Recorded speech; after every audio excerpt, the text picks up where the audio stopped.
সে আকাশ সে মূলত এখানে ভাঙাড়ির ব্যবসা করে এবং এই ভাঙাড়ি ব্যবসার আড়ালে সে হচ্ছে এই অস্ত্রগুলো ভাড়া দিত। তো আমরা অভিযান চালিয়ে তার ভাঙাড়ি ব্যবসার যে দোকানটা আছে সেই দোকানের একটি কর্নারে ড্রামের নিচ হতে এই বিদেশি অস্ত্র লোডেড অবস্থায় 1 রাউন্ড অ্যামুনিশন সহ পাই। এখানে আমরা খবর পেয়েছিলাম যে যাকে ধরেছি তার নাম হচ্ছে আকাশ। সে মূলত অস্ত্র ভাড়া দেওয়ার কাজে নিয়োজিত ছিল।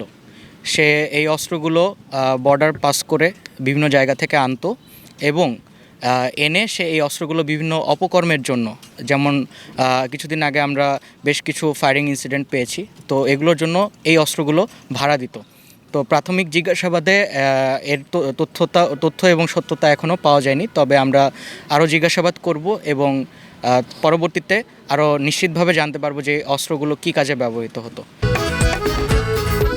খাবারের পছন্দ ভিন্ন হলেও মজার বেলায় সবাই এক। আজকে গোপন সংবাদের ভিত্তিতে আমরা এবং সেনাবাহিনীর একটি যৌথ আভিযানিক দল আমরা আজকে শ্রীপুরের মাওনা এই এলাকায় এসেছি। আমরা গোপন সূত্রে খবর পেয়েছিলাম যে কতিপয় দুষ্কৃতিকারী ডাকাতি করবে এই মর্মে এখানে প্রস্তুতি গ্রহণ করছে। তো পরবর্তীতে গোপন সংবাদের ভিত্তিতে এবং প্রযুক্তির সহায়তায় আমরা যত দ্রুত সম্ভব এই এলাকায় এসে একটি অভিযান পরিচালনা করি এবং একজনকে একটি বিদেশি অস্ত্র, 1 রাউন্ড অ্যামুনিশন এবং একটি ম্যাগাজিন সহ ধরতে সক্ষম হই।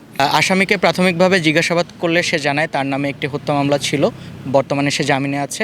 এছাড়া অন্যান্য মামলার বিষয়ে আমরা পরবর্তীতে যাচাই বাছাই করে আরও বিস্তারিত জানতে পারবো। আসন্ন নির্বাচনকে কেন্দ্র করে আমরা সার্বক্ষণিক আমাদের গোপন গোয়েন্দা নজরদারি এবং টহল কার্যক্রম সেনাবাহিনী, পুলিশ এবং অন্যান্য বাহিনীর সমন্বয়ে আমরা এগুলো অব্যাহত রেখেছি। তো এই হিসাবে আমাদের এই কার্যক্রমগুলো আরও বেগবান হবে এবং এর ধারাবাহিকতা বজায় থাকবে।